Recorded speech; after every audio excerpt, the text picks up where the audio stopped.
ദുബായിൽ നിന്ന് തിരുവനന്തപുരത്തേക്കുള്ള air India express വിമാനം അനിശ്ചിതമായി വൈകുന്നു. രാവിലെ 6:05 പുറപ്പെടേണ്ടിയിരുന്ന വിമാനമാണ് ഇതുവരെയും പുറപ്പെടാത്തത്. യാത്രക്കാരെ വിമാനത്തിൽ കയറ്റിയിട്ടും വിമാനം പുറപ്പെട്ടില്ല. സ്ത്രീകളും കുട്ടികളും അടക്കം 150ഓളം യാത്രക്കാരാണ് കുടുങ്ങിക്കിടക്കുന്നത്. ഷിൻ സെബാസ്റ്റ്യൻ ചേരുന്നു. ഷിൻസ്, വ്യക്തമായ ഒരു കാരണം ഇതുവരെ പറഞ്ഞിട്ടില്ല എന്നാണ് മനസ്സിലാക്കാൻ കഴിയുന്നത്. എന്തായാലും ഇത്ര അനിശ്ചിതമായി ഇങ്ങനെ വൈകാനുള്ള കാരണം എന്താണ് എന്നാണ് മനസ്സിലാക്കുന്നത്? രോഹിണി, ഇപ്പോൾ ഏറ്റവും പുതിയ വിവരം വരുന്നത് വിമാനത്തിൽ കയറ്റി യാത്രക്കാരെ വേണ്ടി തിരിച്ചിറക്കിയിരിക്കുകയാണ്. അവരെ ഇന്ന് പ്രാദേശിക സമയം ദുബായ് സമയം 5 മണിയോടെ ചെന്നൈക്കുള്ള വിമാനത്തിൽ കയറ്റി തിരുവനന്തപുരത്ത് ചെന്നൈയിൽ എത്തിക്കും. അതിനുശേഷം തിരുവനന്തപുരത്ത് എത്തിക്കുമെന്നാണ് ഇപ്പോൾ അറിയിപ്പ് വന്നിരിക്കുന്നത്. ഈ വിമാനം വൈകാനുള്ള കാരണമായി പറയുന്നത് തിരുവനന്തപുരത്ത് നിന്ന് എത്തേണ്ട വിമാനം മോശം കാലാവസ്ഥ മൂലം യുഎയിലെ തന്നെ റാസൽഖൈമയിൽ ഇറക്കിയെന്നും ഇതിനാലാണ് ദുബായിൽ നിന്ന് തിരുവനന്തപുരത്തേക്കുള്ള സർവീസ് വൈകുന്നതെന്നാണ് എയർ ഇന്ത്യ എക്സ്പ്രസിന്റെ വിശദീകരണം. ഇപ്പം എയർ ഇന്ത്യ എക്സ്പ്രസ് വീണ്ടും നിരവധി തവണയാണ് ഇപ്പോൾ യാത്രക്കാരെ ദുരിതത്തിലാക്കിയിരിക്കുന്നത്. ഇന്ന് രാവിലെ ദുബായിൽ നിന്ന് രാവിലെ 6:05 പുറപ്പെടേണ്ടിയിരുന്ന വിമാനമാണ് ഇത്രയും സമയമായിട്ട് പുറപ്പെടാതിരിക്കുന്നത്.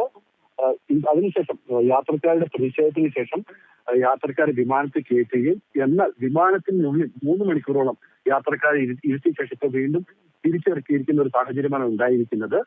ഇവിടുത്തെ മോശം കാലാവസ്ഥ മൂലം വിമാനം റാസൽഖൈമയിൽ ഇറക്കേണ്ടി വന്ന സാഹചര്യം ഉണ്ടായി. അതിന് മൂലമാണ് ഇപ്പോൾ അങ്ങോട്ട് തിരുവനന്തപുരത്തേക്ക് പുറപ്പെടേണ്ട വിമാനം വൈകുന്നതെന്നാണ് വിശദീകരണം.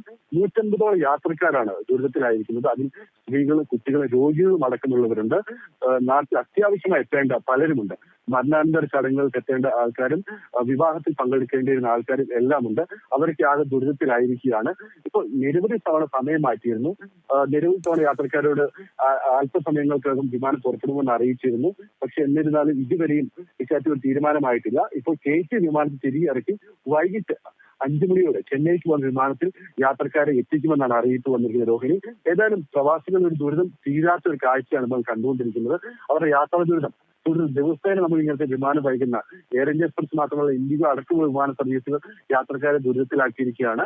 അപ്പോൾ ഈ സാഹചര്യത്തിൽ ഇപ്പോൾ 5 മണിക്ക് പുറപ്പെടുമെന്ന വിവരമാണ് യാത്രക്കാർക്ക് നൽകിയിരിക്കുന്നത്. യാത്രക്കാരുടെ പ്രതിഷേധവും ഇതിനുള്ളിൽ വിമാനത്തിനുള്ളിൽ വെച്ചുണ്ടായി. 3 മണിക്കൂറോളം യാത്രക്കാരെ വിമാനത്തിനുള്ളിൽ ഇരുത്തിയിരുന്നു. ആ സമയത്ത് ശക്തമായ പ്രതിഷേധവും യാത്രക്കാരുടെ ഭാഗത്തു നിന്ന് ഉണ്ടായിട്ടുണ്ട്. രോഹിണി, ശരി ഷിൻസ്, എന്തായാലും ദുബായിൽ നിന്ന് തിരുവനന്തപുരത്തേക്കുള്ള എയർ ഇന്ത്യ എക്സ്പ്രസ് വിമാനത്തിൽ നിന്ന് യാത്രക്കാരെ ഇപ്പോൾ പുറത്തിറക്കി എന്നാണ് മനസ്സിലാക്കാൻ കഴിയുന്നത്. വിമാനം അനിശ്ചിതമായി വൈകുകയായിരുന്നു. 10 മണിക്കൂറോളമാണ് യാത്രക്കാർ ദുരിതം പേറിയത്. ഇപ്പോൾ എല്ലാവരെയും വിമാനത്തിൽ നിന്ന് പുറത്തേക്ക് എത്തിച്ചിട്ടുണ്ട് എന്നാണ് ഷിൻ സെബാസ്റ്റ്യൻ നൽകുന്ന വിവരം.